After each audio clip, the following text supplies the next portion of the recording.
Hello again, I'm Joel Barthelemy. If you were born between 1946 and 1964, congratulations. You officially qualify as a member of the baby boomer generation, the largest in the nation's history.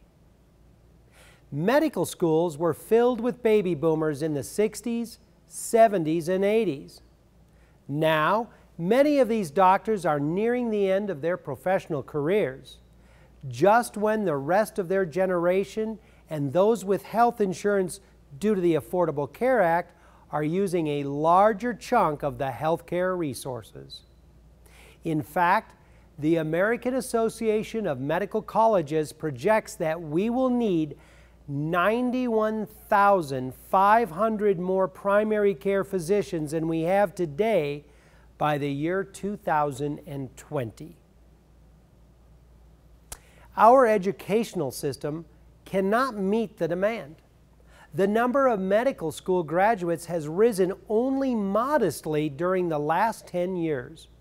In 2013, only 18,200 received their medical degrees, not enough to make up for the doctors who were retiring that year. Even if we could enlarge class sizes, it would take 5 or 6 years to see any progress. A more restrictive bottleneck, though, is the number of postgraduate residencies required for licensure. This is a limited number, broken up into primary care and the range of specialties. In order to qualify for a medical license, newly graduated physicians must complete 1 or 2 years in postgraduate training, depending on the state's requirements. Medicare happens to be the largest funding source for the residency programs. In case you haven't heard, increasing healthcare costs, primarily due to the needs of aging baby boomers, threatens its solvency. Without reform, the Congressional Budget Office projects that Medicare will be effectively bankrupt in the year 2021. Raising taxes to fund Medicare cannot address this problem because Medicare spending is growing at a much faster rate than the economy and our tax base. So what are our options as this train is rapidly running out of track? Some suggest expanding the scopes of practice for nurse practitioners and physician assistants. But they are also in short supply. And in the relatively short period of time that we have, it would be difficult to get buy-in to change the regulations for these mid-level providers and the mindsets of many physicians and consumers. We do allow some foreign-trained physicians to immigrate and practice here in the United States, but most states require them to have postgraduate training in either the U.S.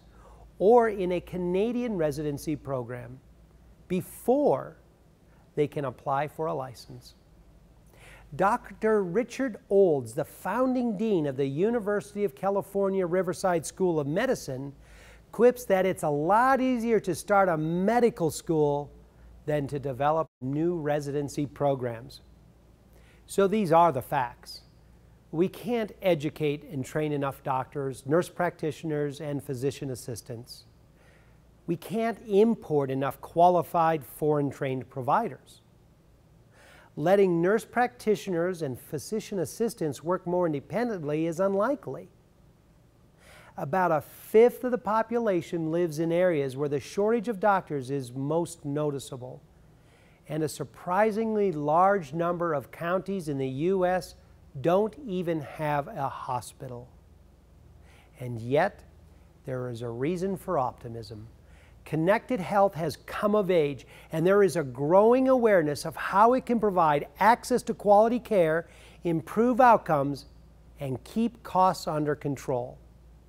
Still, there is a lot more to do on the national level and right here at home. As the CEO of GlobalMed, I pledge that this company will continue to improve our solutions and services while developing new ones so that we can provide access to quality, cost-effective health care wherever the patient is located. I'm Joel Barthelemy. Have a comment? Send it to me. My email address is joelsblog, that's JOELSBLOG,